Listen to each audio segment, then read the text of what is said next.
네, 안녕하세요. 마술입니다. 오늘은 캔슬레이션 토큰에 대해서 좀 볼까 합니다. 여러분, 캔슬레이션 토큰이 뭔지 아세요?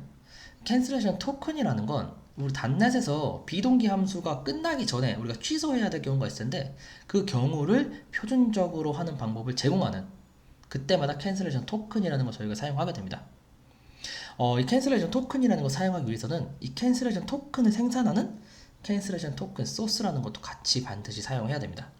오늘은 이 캔슬레이션 토큰 소스와 캔슬레이션 토큰에 대해서 실제 소스 코드를 열어보면서 이 둘의 관계가 어떻게 얽혀 있는지 확인을 해볼까 합니다. 제가 이 소스 코드를 한번 열어봐야겠다고 생각했던 이유가 있는데요. 제 상식선으로는 이게 동작을 하면 안 되는데 싶은 코드들로 동작을 하고 있거든요. 여러분들 어떻게 생각하시는지 모르는데 제가 봤을 땐 되게 좀 이상했어요. 그래서 그 의문점을 좀 가지고 이 코드를 보기 시작했습니다. 영상을 보시면 제가 이 의문점에 대해서 같이 공유를 드리겠습니다. 이 의문점에 대해서 같이 공감하면서 이 코드를 보면 조금 더 재밌게 시청하실 수 있으실 겁니다. 자, 그럼 바로 시작해 볼게요. 자, 제가 지금 소스 코드를 하나 열어 놓았습니다. 이 소스 코드는 제가 작성한 건 아니고요. GitHub에서 캔슬레이션 토큰에 대한 이그샘플을 찾아보니까 나왔던 소스 코드예요. 이걸 가지고 오늘 좀 예제를 진행해 볼까 합니다. 간단하게 프로그램 먼저 읽어볼게요. 이제 스타트 버튼을 누르면 이 task.delay 함수를 통해서 5초간 기다리고요. 5초가 다 기다려지면 successfully 뜨고요. 취소를 누르면 요곳으로 제어가 옮겨가서 cancelled가 뜨는 그런 그 간단한 그 프로그램이에요. 한번 실행시켜 볼게요. 실행이 되면 제가 보여드렸던 것처럼 스타트와 캔슬이 나오고요. 스타트를 누르면 제가 아까 말씀드린 대로 5초가 지나면 successfully라는 메시지 박스가 뜰 겁니다. 이렇게 successfully 떴고요. 자, 그러면 이번엔 스타트를 누르고 5초가 되기 전에 캔슬을 누르면 이 cancelled가 뜨게 될 겁니다. 자, 그럼 캔슬이 어떻게 동작하는지 한번 확인해 볼게요. 캔슬은 이쪽이 근데 캔슬레이션 토큰 소스의 캔슬을 호출하는 겁니다. 간단하죠? 자, 캔슬레이션 토큰 소스 점 토큰이라는 걸 가지고 이 함수에 토큰을 넘겨주면 밖에서 이 캔슬레이션 토큰을 만들었던 소스의 캔슬을 부르면 이 토큰이 취소되는 그런 형태로 여러분들이 이거 사용하고 계셨을 거예요. 자, 여기서부터 제가 조금 이상한 것들을 발견하기 시작합니다. 자, 잘 따라와 보세요. 캔슬레이션 토큰이 뭔지 한번 볼게요. 캔슬레이션 토큰을 들어가면 얘는 스트럭트예요. 여기서부터 좀 뭔가 의아했거든요. 여러분, 스트럭트가 뭐죠? 어떤 타입이죠? 값 타입이에요. 여러분, 값 타입을 파라미터로 넘기면 어떻게 되나요? call by value로서 값이 복사가 되겠죠? 이 복사가 되면 아무리 함수 밖에서 이 복사된 값에 대해서 변경을 하더라도 변경 사항이 복사가 됐기 때문에 함수 안으로 전파가 되지 않아요.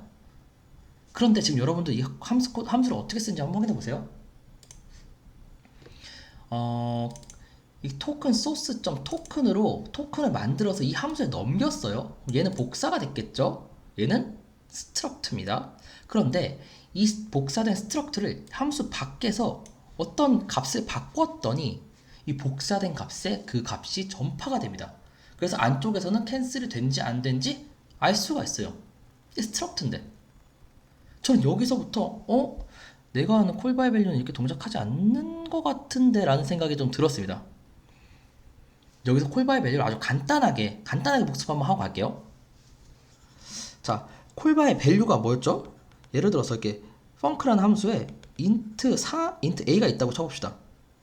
우리는 이 함수를 부를 때 이 int a에 파라미터로 값을 넣어야 되겠죠? 예를 들어서 3을 넣었다고 쳐볼게요.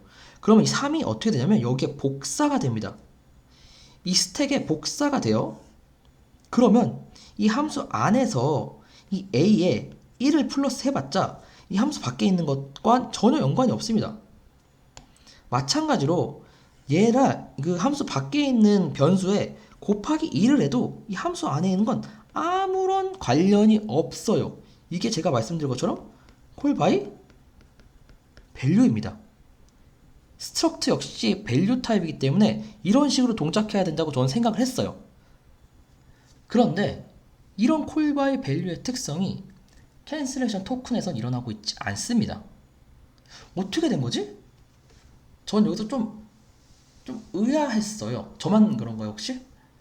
그래서 캔슬레이션 토큰에 대해서 좀 알아보기 시작했습니다. 소스 코드를 열어본 결과 엄청나게 간단했어요. 제가 굉장히 편협하게 문제를 바라보고 있구나 이런 생각을 좀 했는데요. 이제부터 캔슬레이션 토큰에 대해서 조금 소스 코드를 살펴보도록 하겠습니다.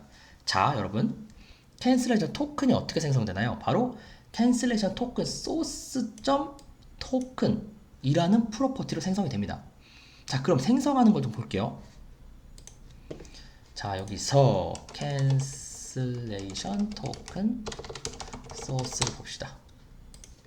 이 캔슬레이션 토큰 소스에서 토큰이라는 프로퍼티를 보면 되겠죠. 여기 있네요. 자, 얘가 하는 건 아주 간단합니다. 뉴로 캔슬레이션 토큰 하나 만들어서 그냥 리턴하는 게 전부예요. 그런데 파라미터로 뭐가 들어가죠? 파라미터로 this로 자기 자신을 넣어줍니다. 캔슬레이션 토큰을 만들 때 만든 사람은 소스에 값을 넘겨주는 거예요. 자, 그러면 캔슬레이션 토큰은 이 소스를 받아서 무엇을 하는지 한번 확인해 볼게요.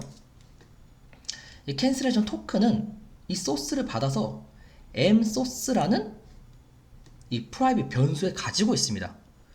자, 그럼 msource를 가지고 무엇을 할까요? 자, 이 토큰이라는 걸 보시면 가장 주요한 캔슬을 알리는 가장 주요한 두 개의 기능이 있습니다. 바로 is cancellation requested라는 프로퍼티 하나와 캔슬이 되면 throw 해줘 라는 함수가 하나 있습니다. 이 두 개가 캔슬이 되는지 확인하는 건데 전 도대체 이 값에 어떻게 스트럭트가 값을 전달받는지 함수 안에서 함수 밖에 있는 내용을 그래서 이 함수들을 한번 살펴보겠습니다. 자, 여기 있네요. is cancellation request라는 걸 확인하면 잘 보세요. 얘는 msource, 아까 msource가 뭐였죠? 자기 자신을 만든 cancellation token source를 말한 겁니다. 그 cancellation source의 cancellation request들을 확인하는 겁니다. 자, 얘는 뭐죠? 얘는 클래스예요.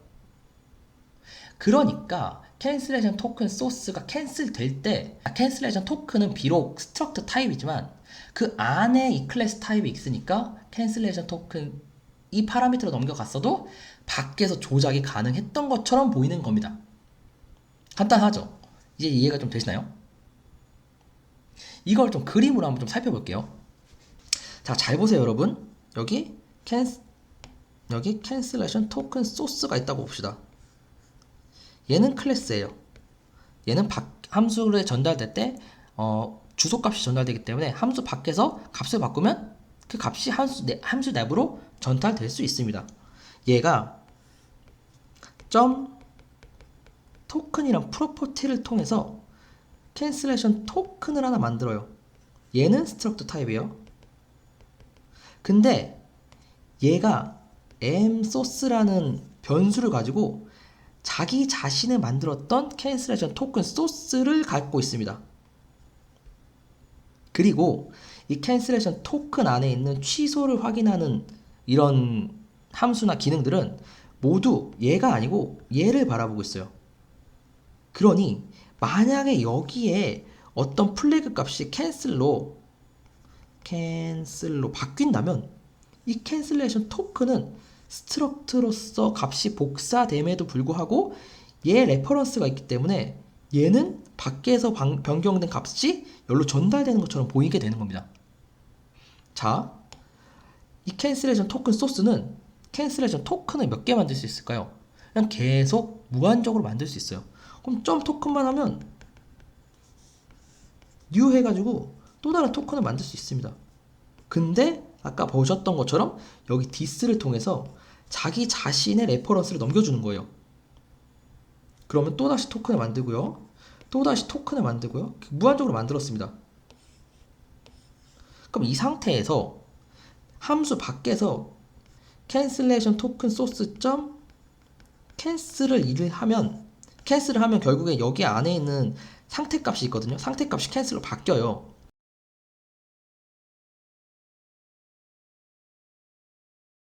그러면 그 즉시 그와 동시에 얘가 발행했던 모든 토큰들의 취소 통보가 되는 것처럼 보이겠죠.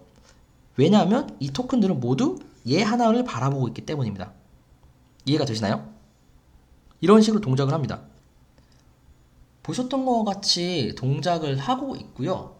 그래서 스트럭트인 캔슬레이션 토큰이 함수 밖에서 조작되는 것처럼 보일 수 있게 만드는 겁니다. 어렵지 않죠? 제가 너무 문제를 편협하게 본 거 맞죠? 그렇게 동작을 하고 있습니다. 그래서 간단하게 캔슬레이션 토큰 소스와 캔슬레이션 토큰의 관계에 대해서 정리를 하면 캔슬레이션 토큰은 점 토큰이라는 프로퍼티를 이용해서 캔슬레이션 토큰을 여러 개 만들 수 있다. 무한정으로 만들 수 있는데 만들 때 이 소스, 자기 자신의 레퍼런스를 다 갖고 있어서 얘가 캔슬이 나면 얘네들은 이 캔슬레이션 토큰 소스를 바라보고 있기 때문에 이 값이 변화가 되면 얘네들은 다 같이 취소한 효과를 가진다. 캔슬레이션 토큰과 토큰 소스는 그런 관계에 있다. 라는 걸 알아두시면 아마 이제 캔슬레이션 토큰과 캔슬레이션 토큰 소스를 사용하실 때 조금 더 이해된 관점으로 문제를 바라볼 수 있지 않을까 생각이 듭니다. 간단하죠? 오늘은 여기까지 하겠습니다. 감사합니다.